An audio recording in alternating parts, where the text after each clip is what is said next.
Hello, আমি উমা আর তোমাদের সকলকে আমার আরও একটি ভিডিওতে স্বাগত। তো আমি করে নিচ্ছিলাম প্রস্তুতি আমার সেই ক্লায়েন্টের যার পেমেন্ট আমি অনেক আগেই খেয়ে বসে আছি। যাই হোক, পেমেন্ট যখন খেয়ে বসে আছি তখন তার কাজ তো সম্পূর্ণ করতেই হবে। তাই যেহেতু আমার পরাপর কিছুদিন ধরে পার্টি মেকআপ ছিল, তো সমস্ত জিনিস এলোমেলো হয়েছিল, সেগুলো একটু গুছিয়ে আমি অপেক্ষা করে নিচ্ছিলাম আমার ক্লায়েন্টের জন্য।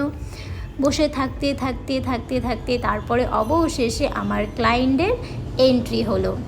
এন্ট্রি হওয়ার পরে আর কোনো কিছু দেরি না করে আমি বসিয়ে দিলাম ওর প্রথমে হেয়ার স্টাইলের জন্য। যেহেতু ওপেন কার্লের মধ্যে ছিল তো একটু সময় লাগতো, তাই আগে হেয়ার স্টাইলটাই করে নিলাম।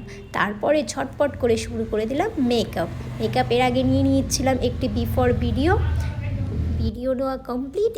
পরে শুরু করে দিলাম স্টেপ বাই স্টেপ মেকআপ।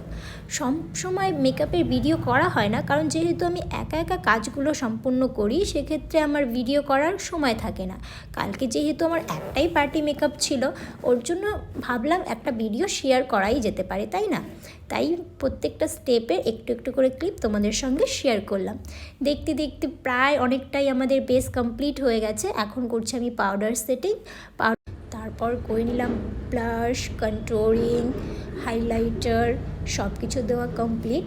আমাদের পার্টি মেকআপটা কিন্তু একদম ন্যাচারালের মধ্যে ছিল, তাই একদম সফট একটা আই মেকআপ রেখেছিলাম হালকার মধ্যে, কারণ ওর ডিমান্ড ছিল যেন খুব হেভি কিছু না হয়। তো তোমরা এইখানে দেখতে পেলে আমি টিস্যু দিয়ে এখানে সিঁদুরটা পরাচ্ছিলাম, সেটা পরানোর কিন্তু একটা কারণ ছিল। তোমরা কে কে জানো, আসলে ব্রাশ দিয়ে সিঁদুর পরালে অনেক সময় সেটা পড়ে যাওয়ার রিস্ক থাকে আমাদের মেকআপের ওপরে, কিন্তু আমরা যদি টিস্যু দিয়ে সেটা ইউজ করি তাহলে সেটি খুব ভালোভাবে সেট হয়।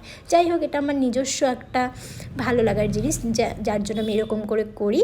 তারপরে করে দিলাম ওর গয়না টয়না সব সেটিং, ব্যাস তারপরে একদম রেডি। তোমরা সকলে কিন্তু জানিও আমার এই সফট পার্টি মেকআপটা কেমন হয়েছে। আজকের মতো এতটুকুই, দেখা হচ্ছে পরের ভিডিওতে।